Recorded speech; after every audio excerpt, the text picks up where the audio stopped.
What's up, fam? We about to do another one. We got some Salisbury steaks today. Um, Comfort food that is so amazing. Once you have it, you'll go and make it again.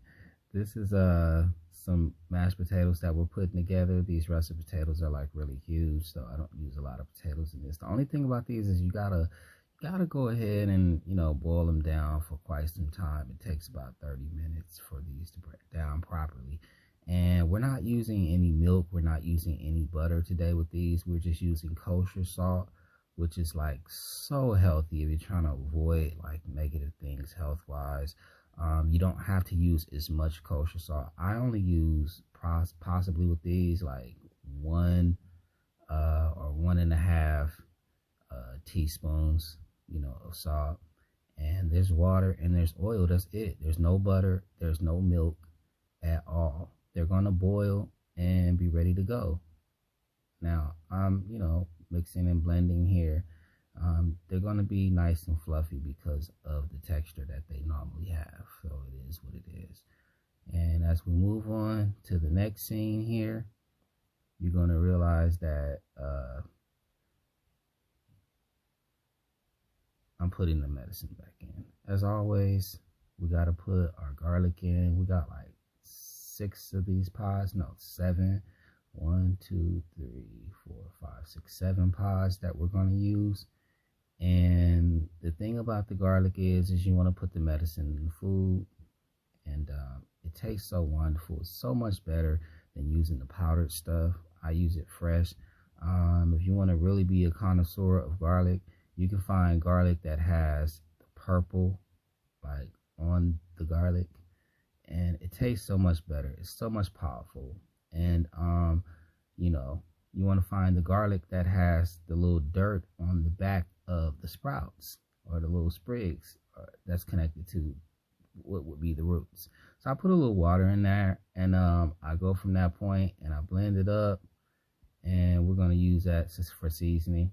As I'm sharing down this chuck roast right here, I'm just getting rid of fat and tendons and things of that nature. I want to get all of that out of the way because we're going to season this bad boy up, and we're going to just hack into a whole nother idea of how we come about with the Salisbury steak. Now, this is our way that we're doing it. We're just kind of freestyling and going along based on taste, and we're just putting the recipe together based on what we need to do for ourselves, right? We ain't dependent on nobody else to give us the idea. We just coming up with this ourselves, and we freestyling it.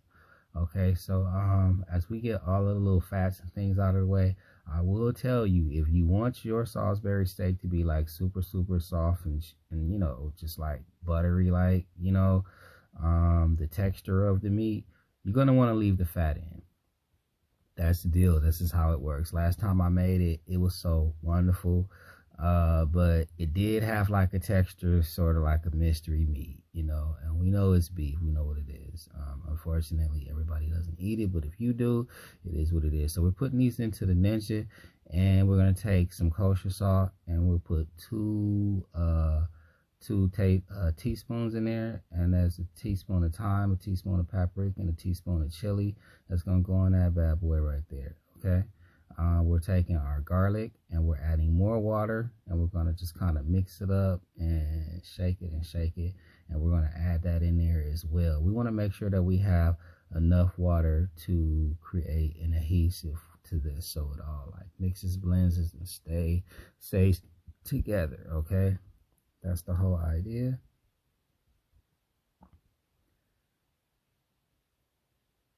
It's so much easier than mixing by hand, to make these small little steaks, right? So much easier. I didn't really like the texture as it was coming out, so I decided to add some more oil, some virgin olive oil to this, cold pressed. And we're going to get that in there, and it's going to give us the texture that we're looking for, right? Watch this. It's blending up. So I took the other fat out to only go back in and add a healthier fat, and that was just my thing that I did at the moment.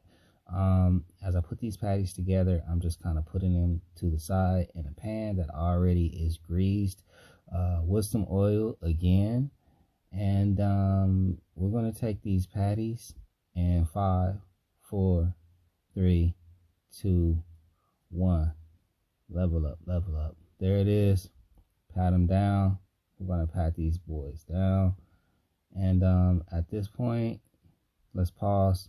The reason they're so brown is because the season is mixed in. And for anybody who didn't catch it, don't be all in the comments, making me go off on you. At the end of the day, it is what it is. Please don't eat them like this. Please fry them. Make sure you cook them. They're not done that way because they're brown.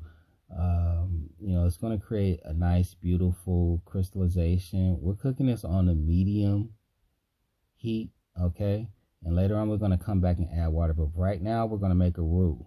We're going to take some oil and some flour. And we're going to blend those up, just kind of mix them around, let them get brown. And we're not going to make our gravy inside this. We're going to take this roux out, which is just a mixture of flour and oil. And we're going to put that into the blender. And we're going to blend it up. So we're just getting it brown to the consistency that we like. That's how I like it, to be a little darker. Because most likely Salisbury steak, if you had it before, had a dark gravy. So we're blending. I don't like this. I don't like this. Ooh, I was pissed off. Okay, so I added a little bit of water. Okay, and I said, okay, let's make a base. Forget it. We're freestyling as you go along. You're just creating your recipes just right on the spot. So I created a base. I put it back on a little bit. I was like, I didn't like the consistency. I was like shaking it a little bit. I don't want to make it too watery because I already have a plan for that. Okay, so here's my water right here going back into the little cutlets that I made earlier for the Salisbury steaks. This is going to boil down and make those steaks super soft. So even though I took away fat, I'm kind of adding the consistency back in. Watch this. There's your base. See? Look what you did. Look what you did. So smart, right? For all my smart people out there who subscribe to me, look what you did. Amazing. Amazing. Watch this gravy. Watch that. And that is not the magic of TV land. That is what we did. Okay, so we're going to take some tomatoes and some sugar. Got some salt. We're just freehanding this. Paprika again. Chili again. Oil again. What are we doing? What are we doing? What are we doing? We're taking 2 lemons. What is this going to make?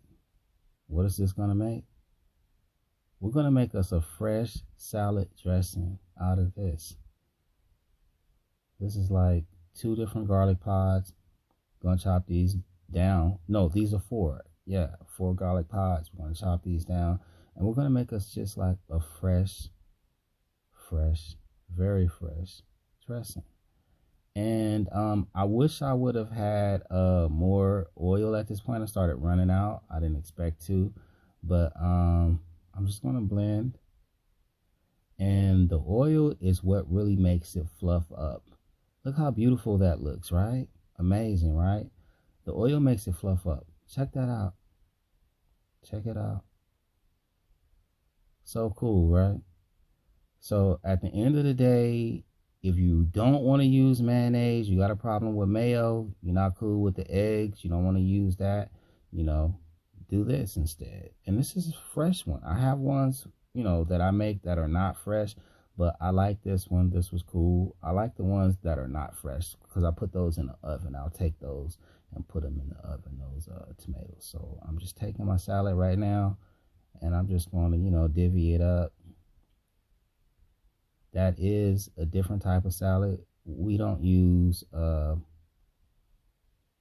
things that are not healthy. We try to stay as healthy as possible as far as like not using like, certain types of things that go on salad. I'm not going to really talk about it, but there's the plate. That's what it looks like. And we're done, folks.